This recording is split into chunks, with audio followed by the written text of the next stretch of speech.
Bangladeshi passport হাতে ইসরায়েলের মাটিতে পা রাখা শুধু নিষিদ্ধ নয়, বাংলাদেশের আইনে তা অপরাধ।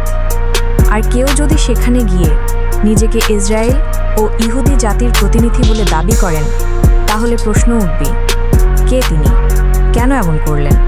জয় Bangla, long live Israel and Bangladesh.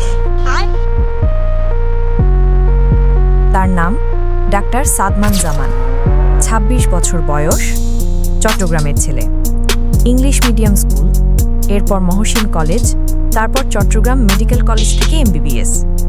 উচ্চশিক্ষার জন্য যান লন্ডনের কুইন মেরি ইউনিভার্সিটিতে, আর সেখান থেকেই বদলে যেতে থাকে তার পরিচয়।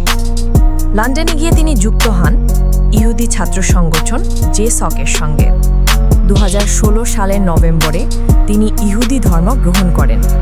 এরপর ইতিহাসে প্রথমবারের মতো একজন বাংলাদেশি মুসলিম যুবক ইসরায়েলে প্রবেশ করেন বাংলাদেশি পাসপোর্ট নিয়ে। যেখানে বাংলাদেশিদের প্রবেশ নিষিদ্ধ, সেখানেই তিনি পা রাখলেন। সাদমান বলেন, তার দাদা সব সময় বলতেন, ইসরায়েলেরও বাঁচার অধিকার আছে। দাদা দেয়া এক বই তার জীবন বদলে দেয়। তিনি বিশ্বাস করেন, বাংলাদেশ ও ইসরায়েলের মধ্যে সম্পর্ক গড়ে তোলা সম্ভব। এই লক্ষ্যে তিনি ২২ জন বাংলাদেশিকে নিয়ে তৈরি করেছেন একটি কমিটি।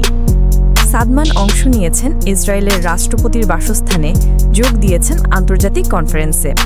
বর্তমানে তিনি ইউকেতে ট্রমা বিশেষজ্ঞ হিসাবে কাজ করছেন।